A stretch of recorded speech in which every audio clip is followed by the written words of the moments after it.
Aleluia. Boa noite, queridos. Dá uma boa noite mais forte aí. Boa noite, queridos.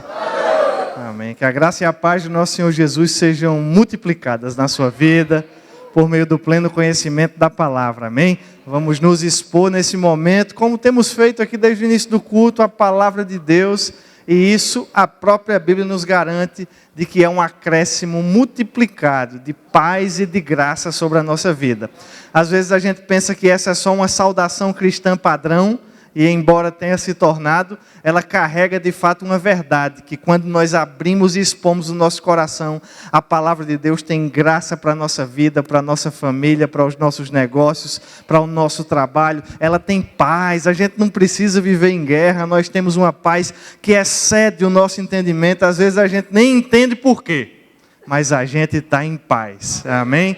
Que coisa boa estar com vocês aqui hoje à noite, fico feliz demais. Muito obrigado ao pastor Eli pelo convite honroso e por ceder mesmo o espaço aqui, um culto especial, um culto expressivo, e isso só nos deixa mais honrados. Obrigado pelo trabalho maravilhoso que o senhor tem feito, pela constância ao longo dos anos, pela disposição de fazer aquilo que deve ser feito, aquilo que é correto a ser feito, mesmo nos dias que isso não é tão fácil. Muito obrigado. A gente vê mesmo os frutos. Obrigado a Sueli por estar sempre junto, pastor Daniel e Miriam. A gente fica muito feliz e, de fato, me sinto em casa, como o pastor Daniel falou aqui, né? Meu cunhado. A gente tem aqui 2 dos meus 5 cunhados preferidos aqui na igreja, então essa igreja está especial hoje à noite, viu? Então a gente fica muito feliz, sempre vem a Bauru com o coração satisfeito, feliz, aberto. Bauru me deu um grande presente, né, Raquel? E a gente fica realmente muito feliz aqui. É uma cidade maravilhosa, né?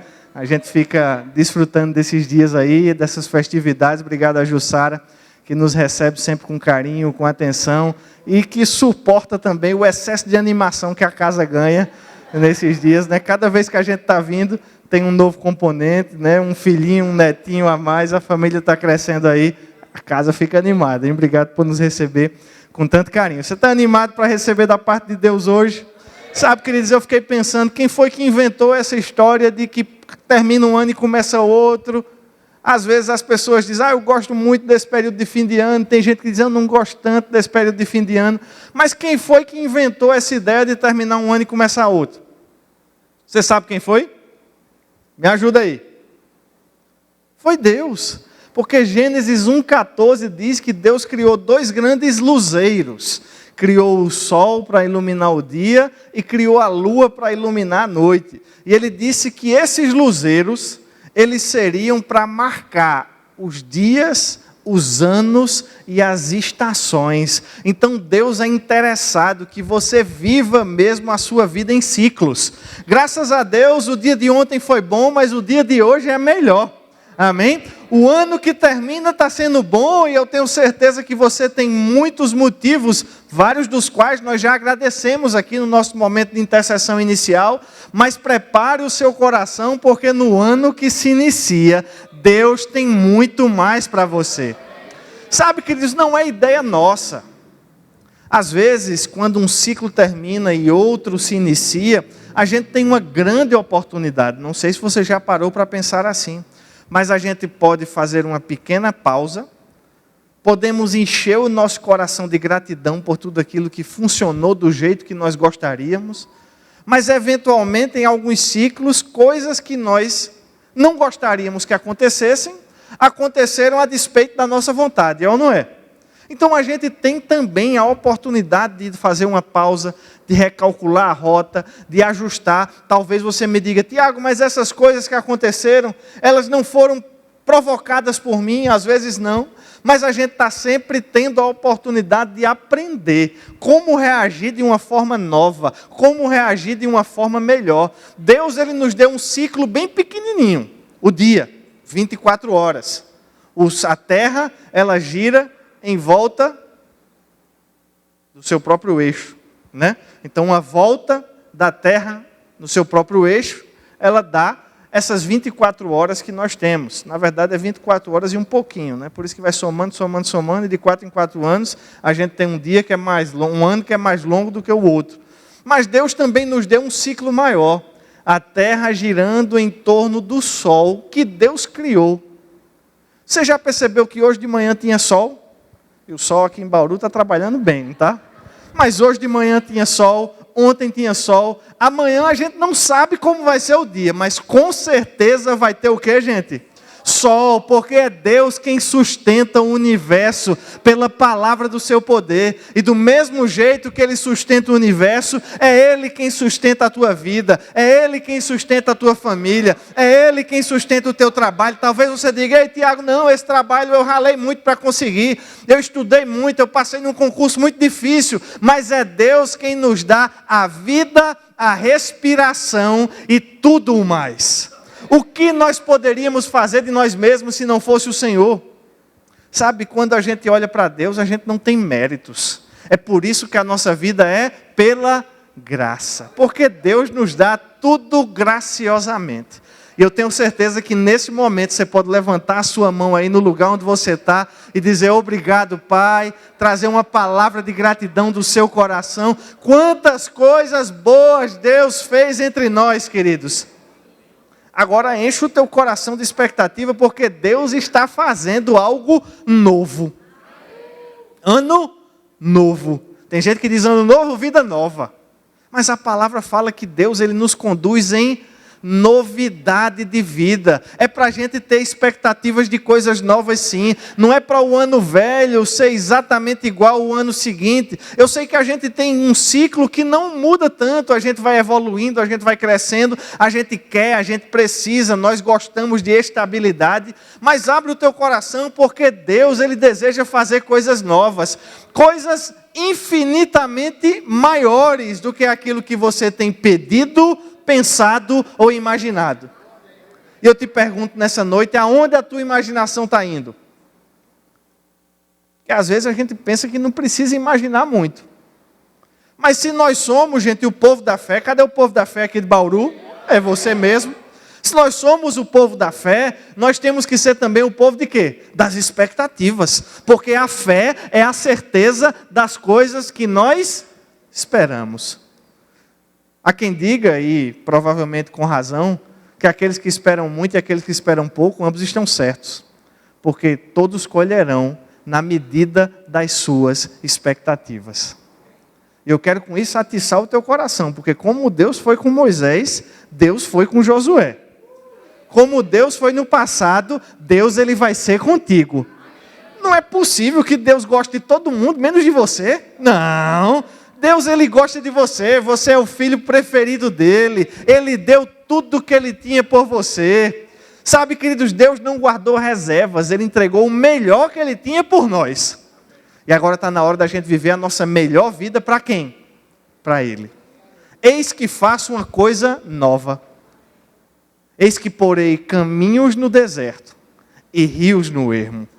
Vocês não estão percebendo? Deus, Ele falou isso para Israel. Isaías 43, verso 19. Ei, eis que eu estou fazendo uma coisa nova. Eu não sei se você recorda do contexto histórico no qual essa palavra foi trazida pelo profeta Isaías da parte de Deus. O povo de Israel vivia num momento de cativeiro. Eles foram cativos na Babilônia. E o cativeiro naquela época era um instrumento inclusive de guerra geopolítica. Então, o rei da Babilônia foi até Israel, sitiou a cidade e levou o povo preso, cativo. Porque às vezes a gente diz, não, o cativeiro babilônico. Parece até que era um tempo bonito, né? Um nome tão bonito. Mas o povo estava tudo preso. Estava limitado. Estava com os seus sonhos despedaçados. Estava sem perspectiva. Estava sem expectativa. Estava sem vivenciar aquilo que sempre sonhou em viver. E aí Deus usa um profeta e traz uma palavra. Eis que faço uma coisa nova. Vocês não percebem, eu já estou fazendo. Eis que porei caminhos no deserto. O deserto era uma região geográfica muito familiar para aquele povo do Oriente Médio. Talvez não seja, esse ambiente desértico, uma região tão familiar geograficamente falando para nós. E quando a gente escuta uma palavra assim, talvez a gente nem consiga extrair o proveito que ela pode nos favorecer. Mas Deus estava dizendo que Ele tem condição de criar um caminho no deserto. O que é um caminho no deserto? Deus consegue criar um caminho aonde não há caminho. Deserto tem caminho, gente? Naquele mundaréu de areia? Quem já foi num deserto? Quem já viu um deserto? É areia que não se acaba mais, tem caminho para nada, as pessoas se perdem. Não à toa o povo de Israel vagueou pelo deserto quantos anos? 40 anos, mas Deus estava dizendo, ei, aonde não tem caminho, eu posso abrir um caminho. E Ele está dizendo isso para você hoje à noite. Talvez você não esteja num deserto árido, geograficamente falando, mas aquelas áreas da tua vida onde talvez você não enxergue perspectiva, onde talvez você não veja um caminho, Deus está dizendo, eu faço uma coisa nova, eu tenho condição de abrir um caminho, aonde parece não haver caminho. Deus disse que colocaria rios no ermo. Tem rio no deserto, gente? Tem rio naquela terra seca? O povo morre porque vê um rio, corre atrás dele e depois descobre que é só o quê? Uma miragem. Porque não tem uma gota d'água. É uma região extremamente árida. Mas Deus estava dizendo, a provisão que você precisa, ela não vem necessariamente do lugar físico onde você está, mas eu posso derramar sobre você uma provisão. A questão é que mesmo Deus trazendo uma palavra dessa para Israel, eis que faço coisa nova, eu coloco rios no deserto, eu coloco um caminho no ermo. Muita gente padeceu sem desfrutar daquilo que Deus havia dito. Porque quando Deus ele traz uma palavra para nós, gente, isso implica um comportamento da nossa parte. Isso implica uma reação da nossa parte à palavra que vem de Deus. E quando a gente reage da forma certa, Deus ele é capaz. Alguém tem dúvida nessa noite, aqui nesse lugar, da capacidade de Deus? Agora, por que seria então que nós, todos nós, eu, você, cada um de nós, várias famílias aqui representadas, muito embora sirvamos a um mesmo Deus, que tem uma capacidade sobrenatural para todos, nós vivemos estações e momentos diferentes. Porque às vezes nós reagimos de maneira diferente àquilo que a palavra nos diz. Muito do povo de Israel, mesmo tendo recebido uma palavra dessa tão encorajadora, eis que faço coisa nova, no deserto onde não tem possibilidade eu abro um caminho, aonde não tem provisão eu trago a provisão. Muitas vezes diante de uma palavra dessa, o povo de Israel ainda não reagiu da maneira certa. Agora, em Cristo, Deus também fez na nossa vida todas as coisas novas. Parece que eu pensei que você ia ficar um pouquinho mais animado, mas está tudo bem, a gente tem tempo ainda para você aquecer no seu coração essa palavra. Porque a Bíblia diz em 2 Coríntios 5,17 que aquele que está em Cristo, quem é que está em Cristo aqui? Aquele que está em Cristo, nova criatura é. Perceba, nova. Não é seminova, não é recuperada, não é recalchutada, não é recondicionada. Deus nos fez uma criatura nova. Você é novinho em folha. Talvez você diga, Tiago, eu não sou tão novinho assim não. Os meus cabelos platinados já me dizem outra coisa. Talvez você esteja muito fixo naquilo que é por fora. Mas Deus, quando te vê, Ele olha você por dentro. E a palavra está dizendo que pelo sacrifício de Jesus, Deus nos fez uma nova criatura. As coisas velhas, elas já passaram. E eis que tudo se fez novo. Eu não sei de onde você veio, qual era a sua realidade, o que é que o seu passado diz, mas Deus tem um presente e um futuro novinho diante de você, e não importa o que aconteceu no teu passado, você pode vivenciar os sonhos de Deus no futuro, dependendo de como você reage à palavra que Deus ele traz. Eis que faço coisa nova. Você é uma nova criatura. Olhe para alguém perto de você e diga assim, ano novo, vida nova. Essa mensagem de novidade, ela é também presente em muito das cartas paulinas. Aquilo que é dirigido à igreja, por exemplo, em Efésios capítulo 4, eu estou citando uma série de versículos para a gente ganhar tempo, tá? Mas você pode ler com calma, você pode buscar com atenção. Efésios capítulo 4, o apóstolo Paulo ele vai nos dizer que no que tange, quanto ao trato passado, a partir do verso 22, No sentido de que, quanto ao trato passado, vos despojeis do velho homem, que se corrompe segundo as concupiscências do engano, e vos renoveis. Olha que coisa boa. Deus, ele te fez uma nova criatura, mas a partir do momento que ele te fez uma nova criatura, ele te deu uma missão. Qual foi a missão? Se renovar. Deus, ele faz, mas ele cria também as condições para que nós façamos também. É por isso que a palavra nos diz em Colossenses que Deus, ele nos chama de colaboradores, de cooperadores. Porque a vida cristã, gente, não é um raio que cai do céu na tua cabeça e muda tudo de um dia para o outro. E eu creio que se você já está nessa de vida cristã há um tempo, você já percebeu isso. Que nem tudo vem como um raio que cai do céu. Existe a necessidade de uma participação da nossa parte. Existe a necessidade de uma cooperação. Existe a necessidade de que nós compremos a visão. A gente compra a palavra de Deus. A gente entende. Eita, olha a ideia de Deus. A ideia de Deus é que eu seja não só uma nova criatura no meu espírito, mas que eu me renove aonde? No meu entendimento. Se Deus disse, eu posso, eu vou fazer isso aí. E aí a gente vai reagindo à palavra. E essas reações, elas vão nos levando para o lugar que Deus deseja. Porque do mesmo jeito que o povo de Israel caminhou durante um tempo para chegar até a terra aonde Deus gostaria, nós estamos nessa mesma caminhada. Nós não estamos no deserto, mas a gente está chegando no lugar onde Deus aponta. Agora, se nós não estivermos com os olhos fixos no lugar onde Deus nos aponta, a gente pode ficar o quê? Caminhando em círculos. Vagando, perdidos, sem avançar. Entra ano, sai ano. Entra ano, sai ano. Entra ano e sai ano, e quando você olha para trás, você está do mesmo jeito, no mesmo lugar, fazendo as mesmas coisas, se não, coisas piores. É essa a vontade de Deus para a gente, gente? Não. Tanto é que Deus disse, olha, você tem que se despojar do velho. O que é despojar? É tirar, jogar fora, sacudir. É como se eu estivesse aqui com um casaco, e claro que é só um exemplo, porque nenhum de nós precisa de casaco durante esses dias aqui em Bauru, mas é como se eu estivesse com um casaco e Deus estivesse dizendo assim, ó, tira esse casaco, joga fora. Joga fora o que, gente? Joga fora a forma de pensar do velho homem, porque é uma forma de pensar que se corrompe. Mas nós precisamos ativamente, porque às vezes a gente pensa que a vida cristã ela é muito passiva, é só aceitar Jesus, sentar numa igreja e deixar Deus fazer a obra. Como é que Deus faz a obra, gente? Deus faz a obra quando você pratica a palavra. Deus faz a obra quando você faz a obra. Então a vida cristã não é muito passiva não, viu? Ela é bastante ativa. Deus não está dizendo, olha, eu vou despojar você do velho homem, não. Está dizendo o quê? Vos despojeis. É você quem joga fora o que não presta.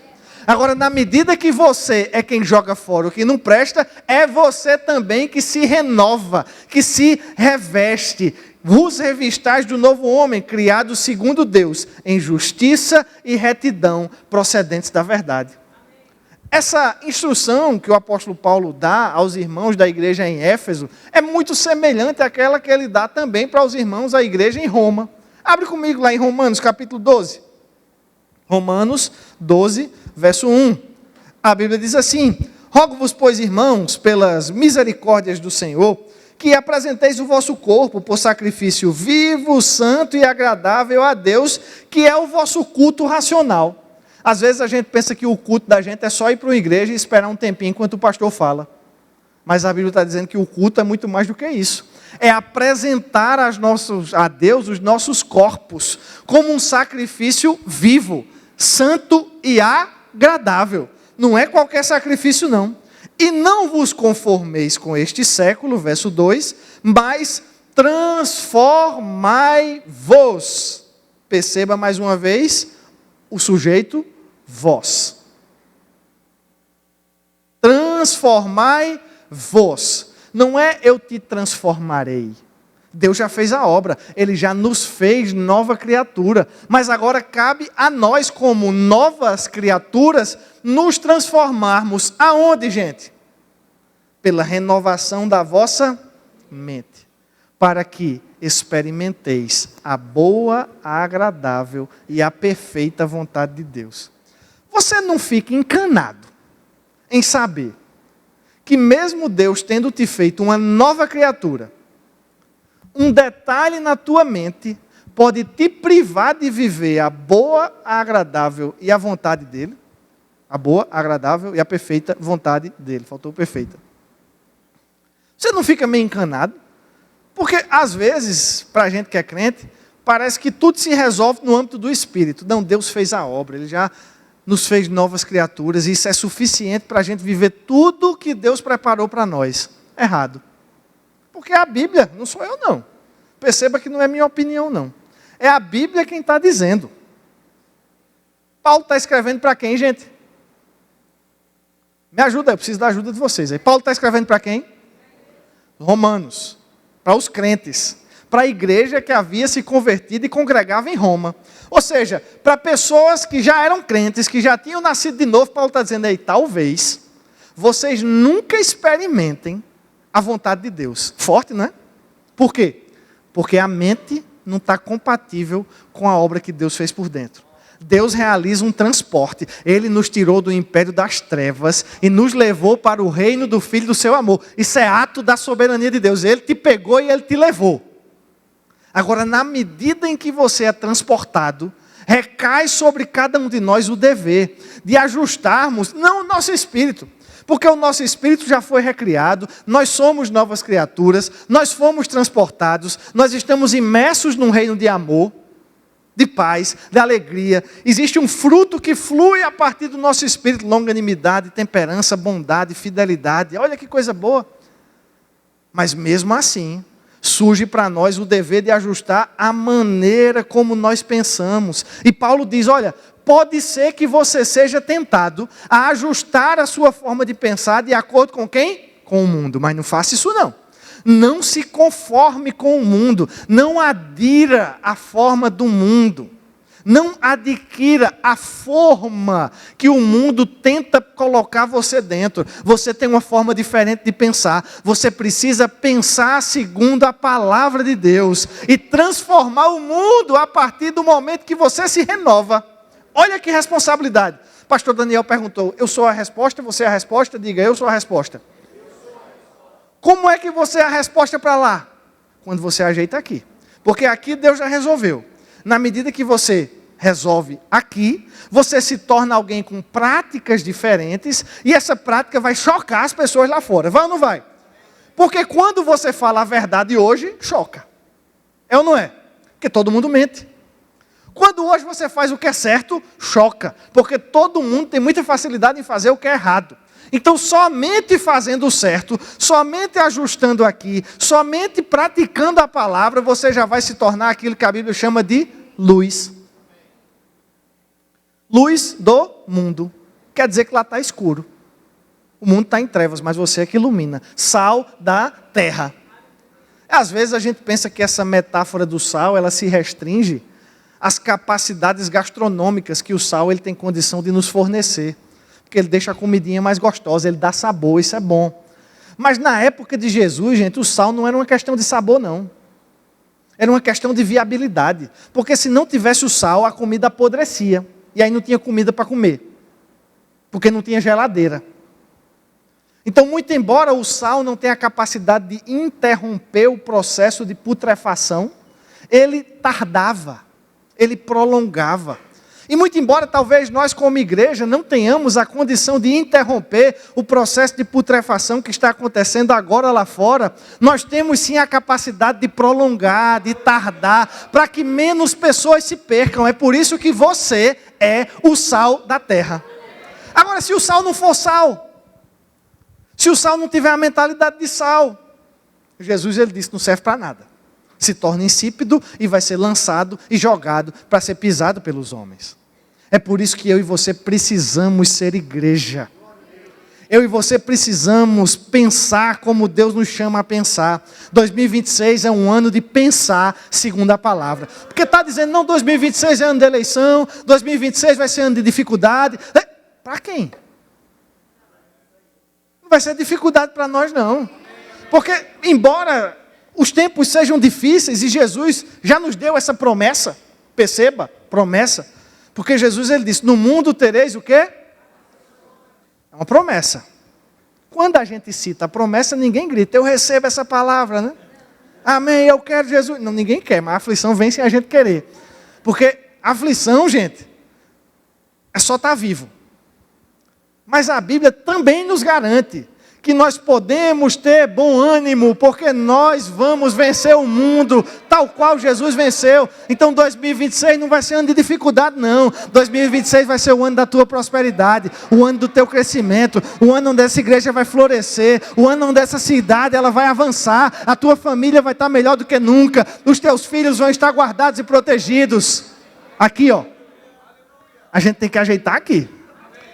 Porque aqui está tudo resolvido, mas quando a gente sai da igreja e vai lá fora, você vai trabalhar amanhã, talvez. Tem gente que já está num recesso aí, mas talvez vai trabalhar amanhã, chega no trabalho. O que é que a gente escuta no trabalho, gente? Só desastre, só dificuldade, porque fulano morreu não sei de quê, fulano quebrou ali, fulano se separou, a igreja fechou as... Só dificuldade. Mas é Deus que está falando? Então vamos concentrar naquilo que Deus fala. Porque a palavra de Deus é Deus falando conosco. Agora, essas palavras de Paulo, no sentido de que nós precisamos renovar o nosso entendimento, que estão muito em harmonia com aquelas que ele falou em Efésios capítulo 4, também me lembram muito as palavras de Tiago, irmão do nosso Senhor Jesus, no capítulo 1 de Tiago. Eu quero convidar você a abrir lá. Tiago, capítulo 1. Eu quero ler a partir do verso 21.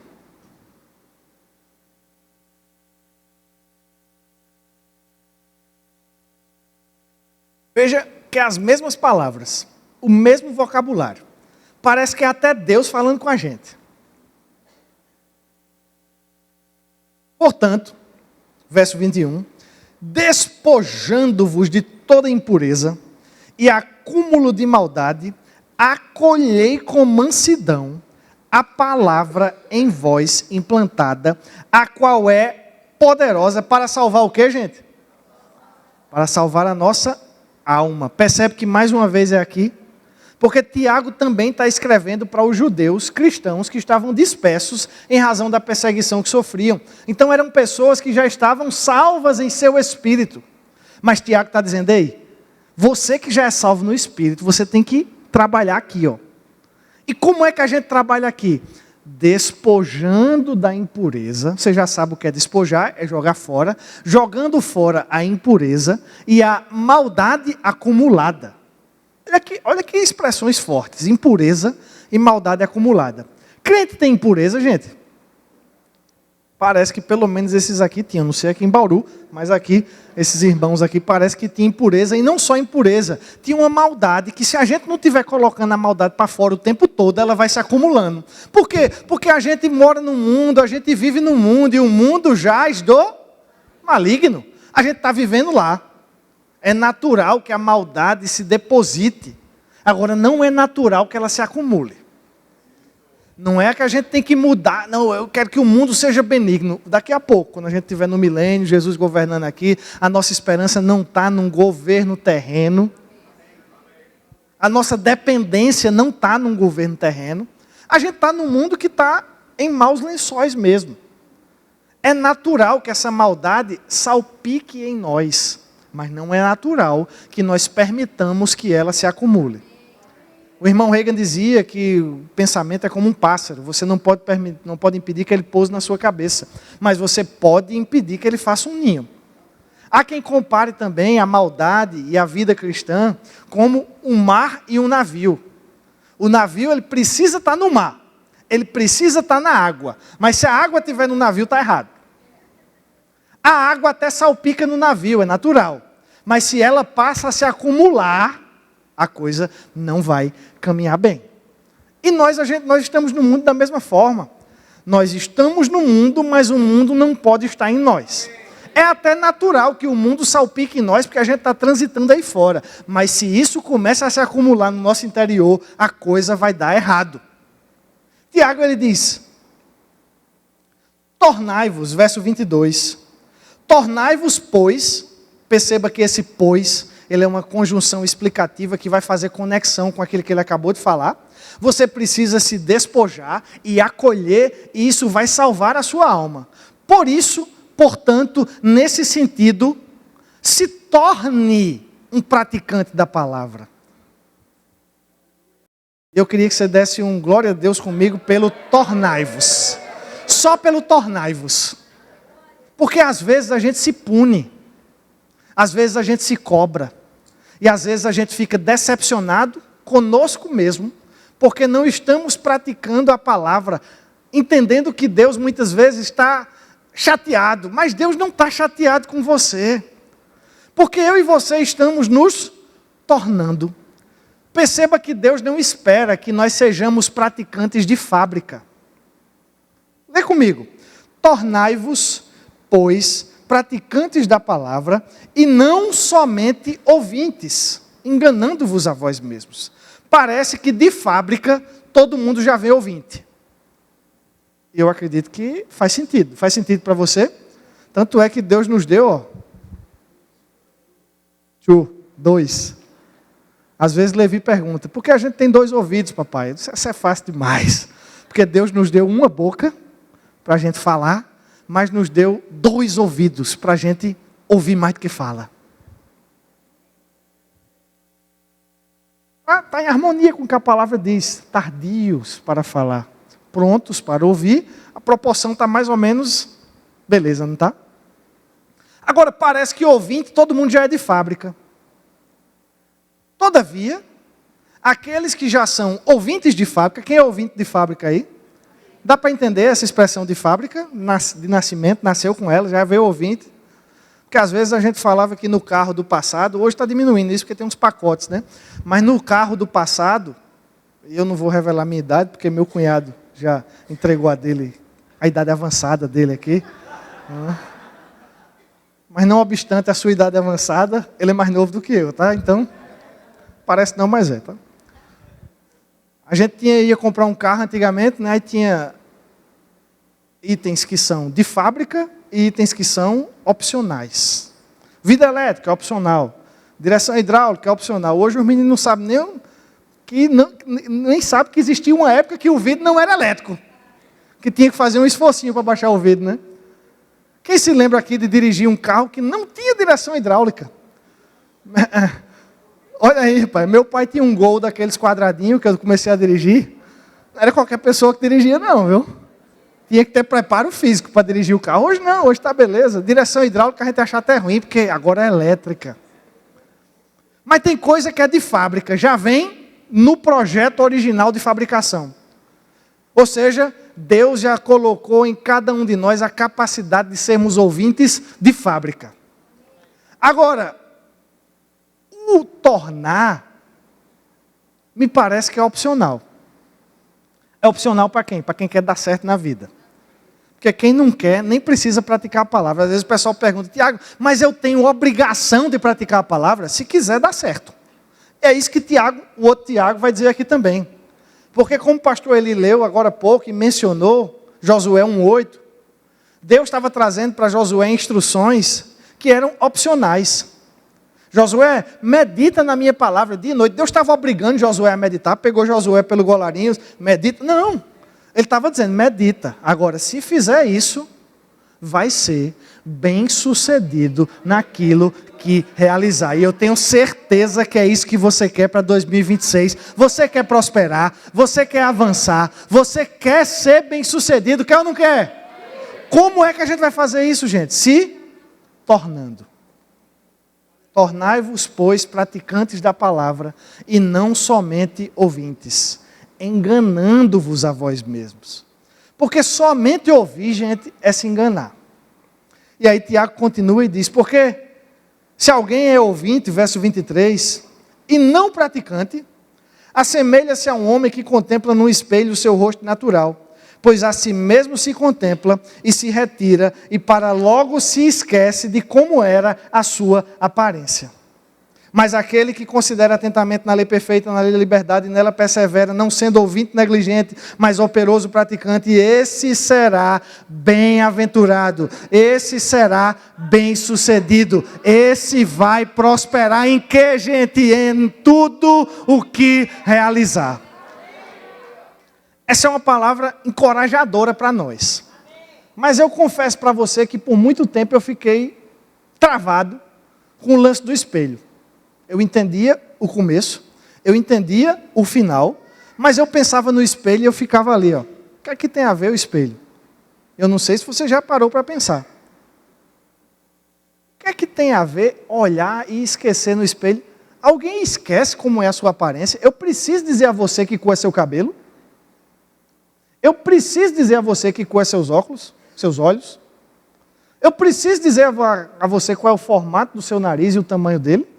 Se ele é pequenininho, delicado, ou se ele é mais desenvolvido, cheio de capacidades respiratórias, não?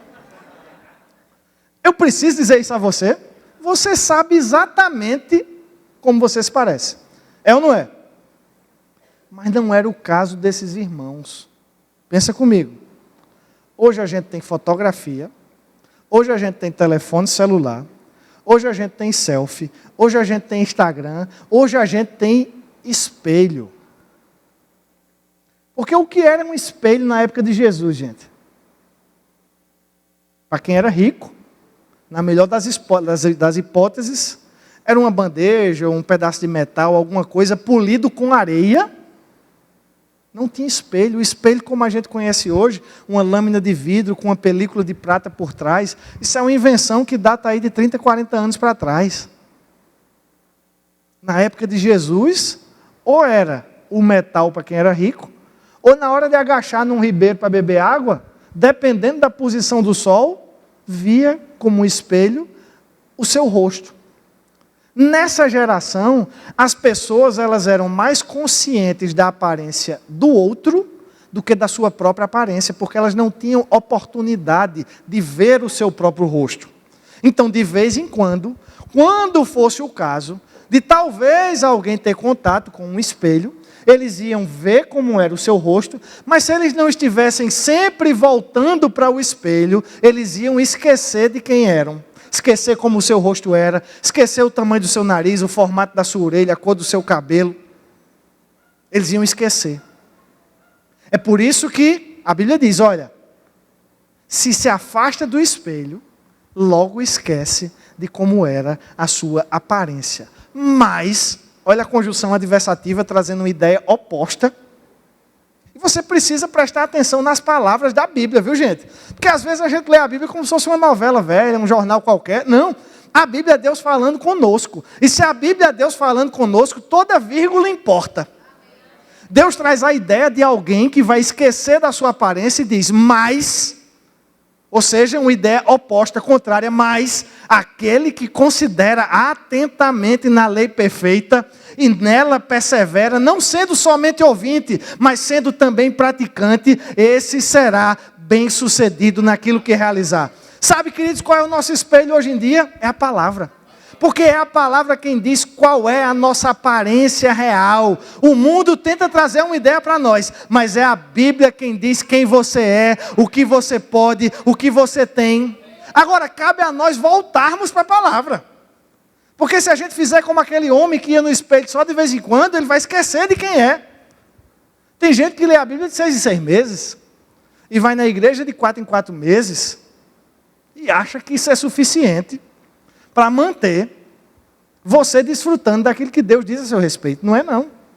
Para que a gente tenha consciência da palavra, nós temos que estar sempre voltando para ela. E não somente voltando para ouvir, mas aprender a praticar. Porque se você ouve e pratica, ouve e pratica, ouve e pratica, você será bem-sucedido no que realizar. Esse raciocínio de ouvir e praticar, o pastor Eli também falou aqui, Josué capítulo 1, é o mesmo raciocínio, medita. Para quê? Para que tenhas o cuidado de fazer segundo tudo quanto está escrito no livro da lei. É meditar para praticar, para fazer. Esse raciocínio também é desenvolvido por Jesus em Mateus capítulo 7, a partir do verso 24. E eu não vou lá porque você já conhece, porque o nosso tempo está apertado. Mas Jesus ele diz que aquele que ouve as minhas palavras e as pratica é semelhante a um homem que constrói a sua casa aonde, gente? Na rocha. Quem já construiu uma casa aqui? Quem já encontrou rocha no meio do caminho? Facilitou ou dificultou o processo? Facilitou ou dificultou? Dificultou. Na nossa casa, a gente foi construir uma casa lá em Campinas, eu e Raquel. A gente fez todos os projetos, fez o estudo do solo, contratou uma empresa lá, o rapaz foi guiado. Furou 3 buracos no terreno assim, disse, tá uma beleza. Ele foi guiado para furar no lugar que estava beleza. Quando a gente contratou a empresa e foi construir 81 caçambas de pedra.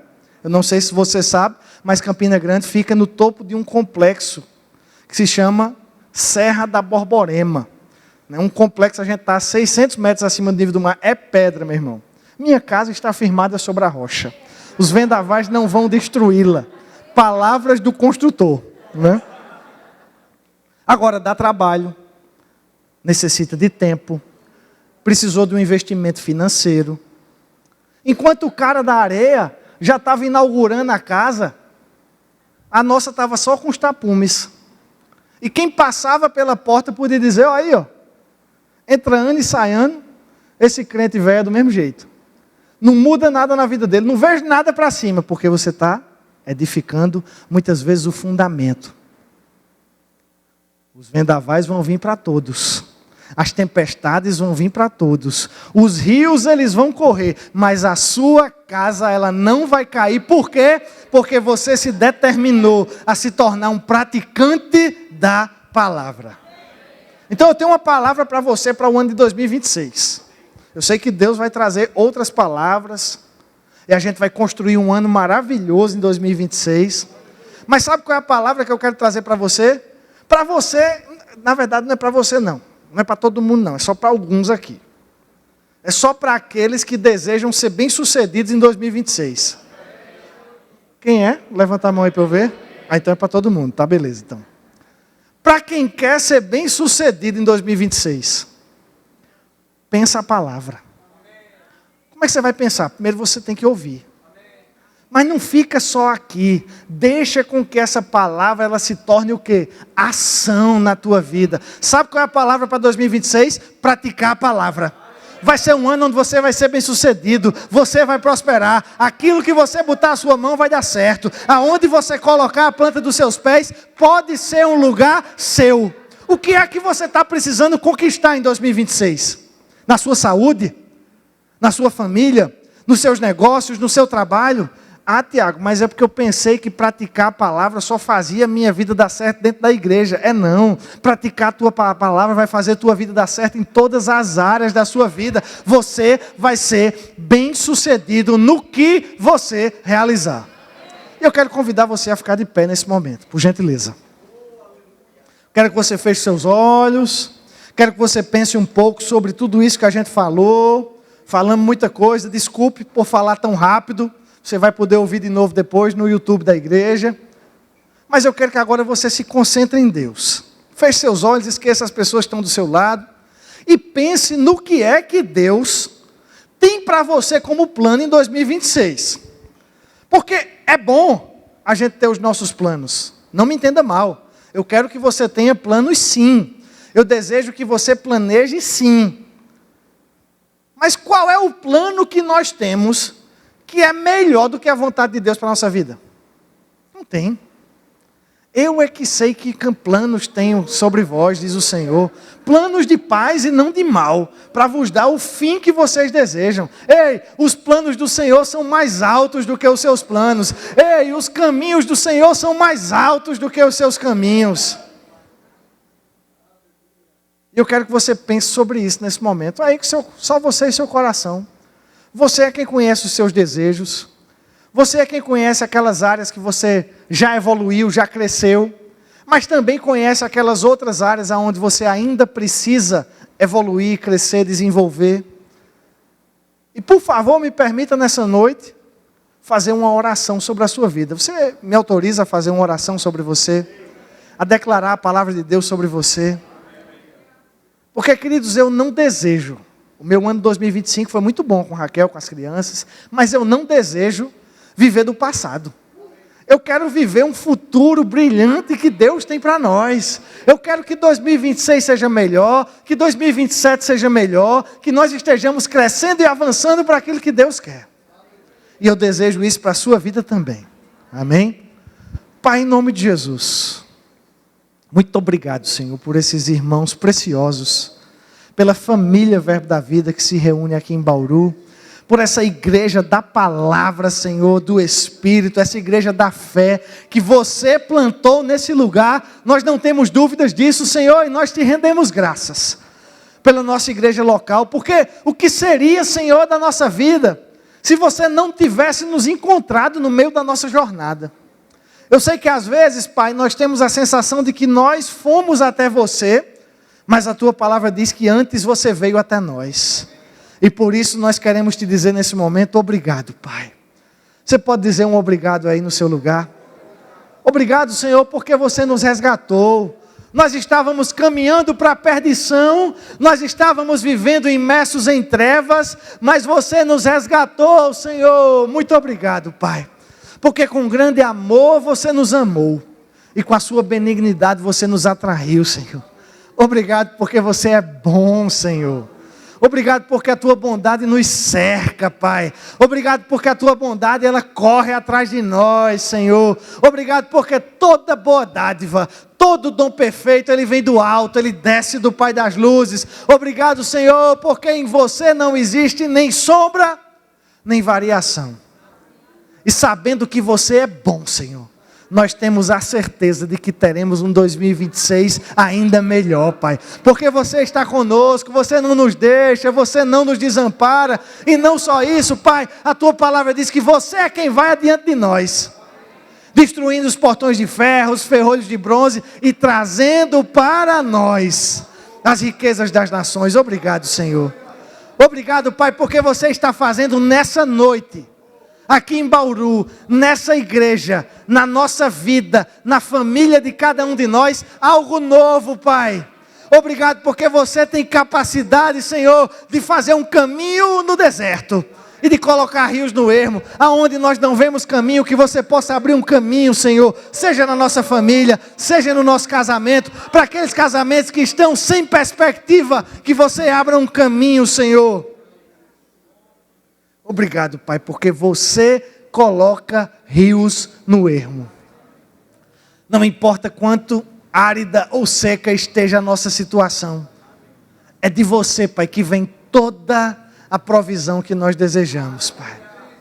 E nós queremos levantar as nossas mãos nesse momento, dirigir os nossos olhos a você, encher os nossos corações de expectativa, Pai, para aquilo que você deseja realizar no ano que se inicia logo mais, Senhor. 2025 guarda muitas razões para sermos gratos, mas nós queremos encher o nosso coração, porque temos a convicção de que 2026 será um ano ainda melhor, um ano de mais milagres, um ano de mais provisão, um ano de mais crescimento, um ano de mais avanço, um ano, Senhor, onde conquistaremos objetivos que muitas vezes não conseguimos até então, porque você está conosco, Pai. Você pode dizer obrigado, Pai. Você pode dizer obrigado, Pai, porque você está comigo. Nós desejamos, Pai, como igreja, como família, nos tornarmos mais praticantes da Tua palavra, Senhor, em 2026. Graças a Deus que você olha para nós, não com um olhar de cobrança, de repreensão, mas com um olhar de encorajamento. E nessa noite nós queremos sair daqui encorajados, a não somente ouvirmos, mas também a praticarmos, Senhor, aquilo que você já tem depositado dentro de nós. Nós somos tão ricos, Pai, tão fartos da palavra, nós temos tanto da Tua palavra já, nós somos tão bem instruídos, tão bem edificados, tão bem orientados. Nos ajuda, Pai, a não ficar com esse depósito só dentro, mas nos ajuda a colocar para fora, a não somente sermos ouvintes, mas a nos tornarmos praticantes, porque nós queremos ser bem-sucedidos em tudo quanto nós realizarmos. Diga comigo, eu quero. Diga comigo mais forte, eu quero. Diga mais forte ainda, diga assim, eu quero. Que Deus possa os abençoar na prática da palavra, em nome de Jesus.